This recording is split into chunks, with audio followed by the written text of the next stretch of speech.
یہ بخشش کا مہینہ ہے۔ اللہ تعالیٰ نے عرش کے اوپر ایک تختی ہے جس پر لکھا ہوا ان رحمتی سبقت غضبی، میری رحمت میرے غصے سے آگے ہے۔ ورب الغفور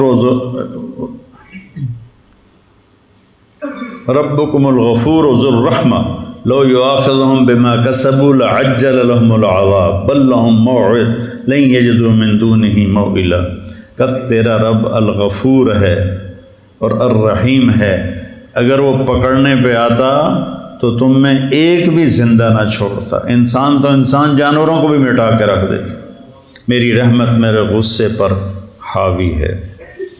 پھر رحمتی وسعت کل شیء، غضبی وسع کل شیء نہیں کہا، رحمتی وسعت کل شیء، میری رحمت ہر چیز پہ چھا گئی، میرا غضب ہر چیز پہ چھا گیا، یہ نہیں کہا۔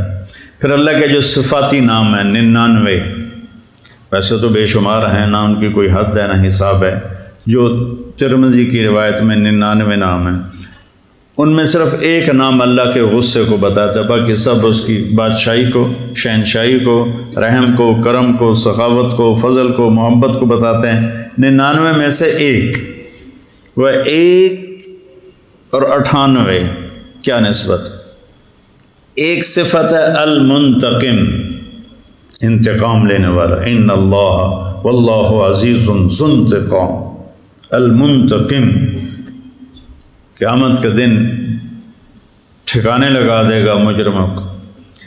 تو المنتقم کے علاوہ باقی 98 نام اس کی رحمت، محبت، طاقت، قدرت، ہیبت، جلال، جبروت، کبریائی، شہنشاہی پر دلالت کرتے ہیں۔ اور المنتقم کو میرے نبی لائے کہاں ہیں، یہ بڑی خوبصورت بات۔ تو میں دیکھ رہا تھا تو مجھے المنتقم پر میری نظریں ٹک گئیں کہ المنتقم کو میرے نبی لائے کہاں پر ہیں۔ چھری کے اوپر غلاف چڑھا دو تو کاٹے گی جی، تلوار کو اس کے نیام میں ڈال دو تو کاٹے گی نہیں، ٹھیک، چاقو کو بند کر دو تو کاٹے گا۔ تو اللہ کے نبی نے المنتقم کو نا نیام میں ڈال دیا ہے۔ کیسے کہ البر التواب، یہ پہلے، العفو الرؤوف یہ بعد میں، البر نیکی کو قبول کرنے والا، ایسے ہی البر، التواب رحم کرنے والا، توجہ دینے والا، معاف کرنے والا، یہ دو ہو گئے۔ پھر العفو درگزر کرنے والا، الرؤوف مہربان۔ تو اب یہ میرا ہاتھ دیکھو، البر التواب ادھر، العفو الرؤوف ادھر، اور ان کے بیچ میں ہے المنتقم، ایسے کر کے منتقم کے چاروں طرف اللہ کی رحمت کو ڈال دیا، ادھر بھی اس کی اپنی رحمت کی دیواریں کھڑی کر دی۔ اور یہ میرے رب نے میرے نبی کو یہ نام بتائے تو اللہ نے اسی ترتیب پر بتایا اور میرے نبی نے اسی ترتیب پر سنایا، تو خود اللہ نے اپنے منتقم کو ہلکا کرنے کے لیے کہ میرے بندے ڈر نہ جائیں۔ ایک دفعہ ایک نوجوان میرے پاس آیا کہ اللہ کے رسول کی زیارت ہوئی ہے، تو انہوں نے کہا کہ طارق جمیل سے کہو سورہ واقعہ لوگوں کو سنایا کرے، تبلیغ کے پرانوں کو، کہ وہ ساری سورت دعوت ہی دعوت ہے، اور جنت زیادہ سنائے جہنم کم سنائے، جنت زیادہ سنائے جہنم کم سنائے۔ تو اللہ تعالیٰ نے یہاں ایسے اپنے غضب کو اپنے رحمت کے ناموں میں بند کر دیا، ایسے کر کے۔ تو کوئی بھورا ہی ہوئے گا جڑا اس تو بعد نہ بخشیا جاوے، کوئی بد نصیب ہی ہوگا۔ تو یہ مغفرت کا مہینہ ہے۔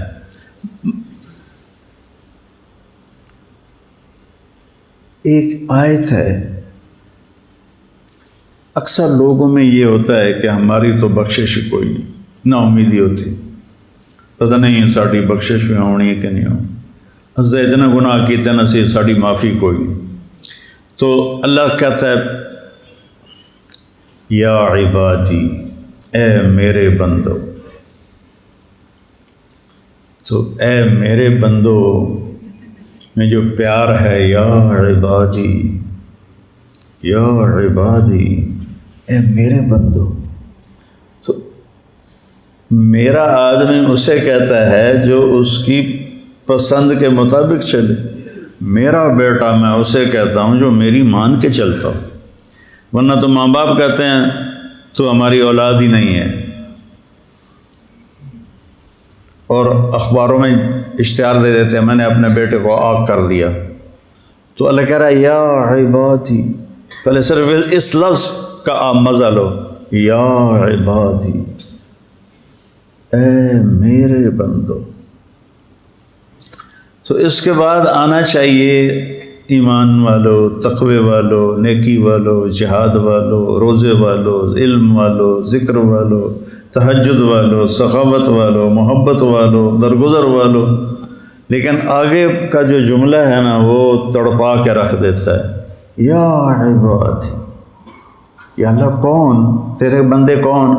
الذین اسرفوا علی انفسہم، جن کی زندگی میں نیکی نام کا ایک حرف بھی نہیں ہے نا. تم بھی میرے ہی ہو، تم بھی میرے ہی ہو. یا عبادی الذین اسرفوا علی انفسہم. کس محبت سے اللہ نے نافرمانوں کو، بچے پہ ناراض ہوتے ہو تو لہجہ کتنا سخت ہو جاتا ہے، شاگرد پہ استاد ناراض ہوتا ہے اس کا لہجہ کتنا سخت ہو جاتا ہے. اور میرا اللہ ان سے بات کر رہا علی انفسہم، اسرفوا علی، جن کی زندگی میں نیکی کا کوئی ایک ڈاٹ بھی نہیں ہے، ایک نقطہ بھی نہیں ہے. اعلیٰ، پوری زندگی ان کے گناہوں میں ڈوب گئی ہے. پانی میں آپ غوطہ لگاؤ تو پورے پانی میں نیچے چلے جاتے ہو نا، پھر ابھرتے ہو. تو یہ وہ لوگ ہیں جنہوں نے گناہوں کے سمندر میں ڈائیو کیا، غوطہ لگایا اور گناہوں میں گم ہو گئے.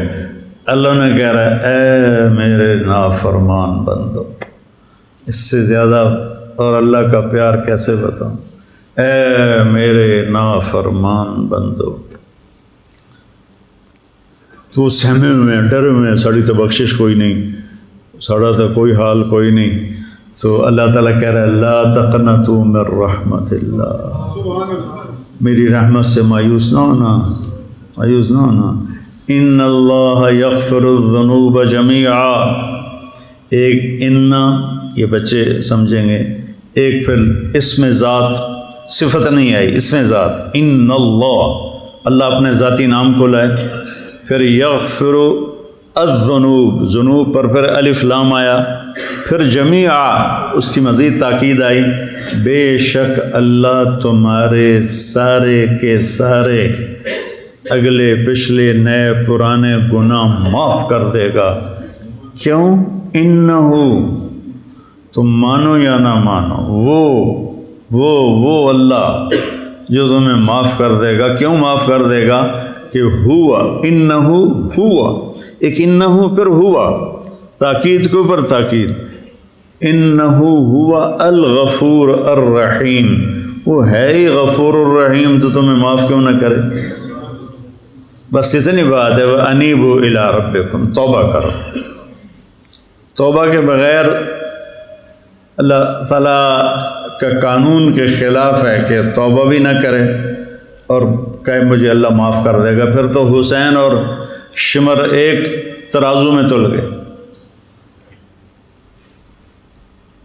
توبہ کی شرط رکھ، توبہ کر لو. اور توبہ میں نے جمعے سے پہلے بتایا کہ آسمان تک اپنے گناہوں کو پہنچاؤ تو پھر کہو یا اللہ معاف کر، تو اللہ سارے معاف کر دیتے. تو یہ مغفرت کا عشرہ چل رہا ہے. پھر ایک اور آیت، نبئ عبادی انی انا الغفور الرحیم وان عذابی هو العذاب العلیم. میرے بندوں کو بتاؤ، بار بار نبے بار بار بتائیں، یا میرے نبی میرے بندوں کو بار بار بتائیں کہ میں بہت بڑا غفور الرحیم ہوں اور میرا عذاب بہت دردناک عذاب ہے. اردو میں ان دونوں جملوں کے وزن میں کوئی فرق نہیں ہے، لیکن عربی میں دونوں جملوں میں بہت بڑا فرق۔ پہلا جملہ بہت وزنی ہے، دوسرا جملہ اس کے مقابلے میں بہت ہلکا ہے۔ نبئ عبادی، یہاں پھر آ گیا عبادی، اے میرے بندے سہمے ہوئے ہیں۔ میں بچپن میں بہت شرارتی تھا اور بڑی مار کھائی اپنی ماں سے، تو میں شرارت کر کے نا وہ گھر کے کونے میں چھپ جاتا تھا اور پھر یوں کر کے دیکھتا تھا کہ میری ماں دا موڈ کی ہو جائے، ایسے کر کے دیکھتا تھا، صرف میری آنکھیں ایسے باہر آتی تھی، پیچھے میں چھپ ہوتا تھا۔ تو اللہ تعالیٰ کہہ رہا ہے یہ میرے بندے بھی ڈرے بیٹھے ہیں اور چھپ کے مجھے دیکھ رہے ہیں کہ پتہ نہیں معافی ہے کہ نہیں ہے۔ تو نبئ عبادی، میرے بندوں کو بار بار تسلی دو اور بتاؤ، انی، میں، انا بذات خود، الغفور الرحیم، میں غفور بھی ہوں رحیم بھی ہوں، اپنی ذات کو لائے، میں بذات خود۔ اب عذاب بتانے لگے، یہاں کہا انی انا، میں بذات خود، وہاں کہا میرا عذاب۔ مضاف مضاف الیہ ایک نہیں ہوتے، یہ میں کہتا ہوں میرا کرتا، تو کرتا اور چیز ہے، میں اور چیز ہوں، ٹھیک ہے؟ میری پگڑی اور چیز ہے، میں اور چیز ہوں، ٹھیک ہے نا؟ میری کتاب، میرا گھر، میری گاڑی، ہر جگہ میں اور ہوں، چیز اور ہے۔ تو یہاں اللہ کہہ رہا ہے عذاب بھی، میرا عذاب، یعنی اللہ اور ہے، عذاب اور ہے۔ وہاں انی انا، میں بذات خود، یہاں عذاب میرا، عذاب اور ہے، اللہ کی ذات اور ہے۔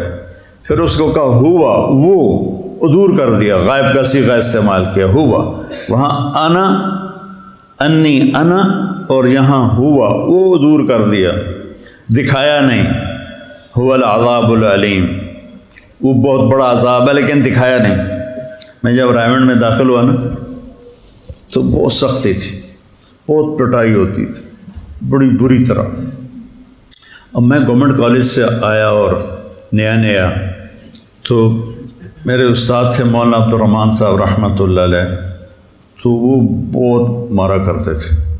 تو وہ مجھے نا کہ مجھے خوف نہ بیٹھ جائے، جب انہوں نے سزا دینی ہوتی تھی نا لڑکوں کو تو مجھے کہتے جاؤ ذرا لنگر میں وہاں دیکھ کر آؤ، وہاں کام کر کے آؤ پھر آنا۔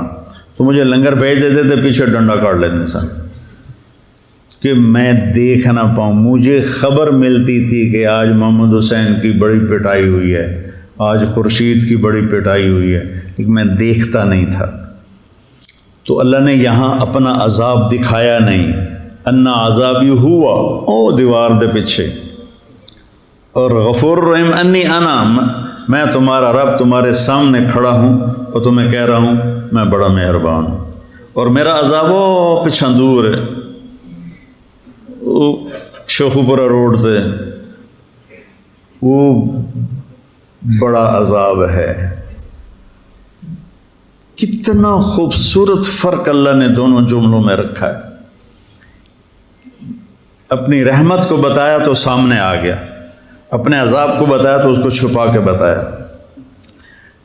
جس اللہ کے نبی پر اللہ کا عتاب آیا تو عبست وتولیت نہیں کہا کہ آپ کے چہرہ بدل گیا اور آپ نے منہ پھیر لیا، نہیں، عبس وتولی، جیسے اللہ کے نبی موجود نہیں، ان کی غیر حاضری میں کہہ رہے ہیں، جیسے کسی شاگرد کو وہ حاضر نہ ہو اور استاد اس کو ڈانٹے کہ وہ دیکھو کیسا سست ہے، آتا نہیں ہے، کتنا بے وقوف ہے۔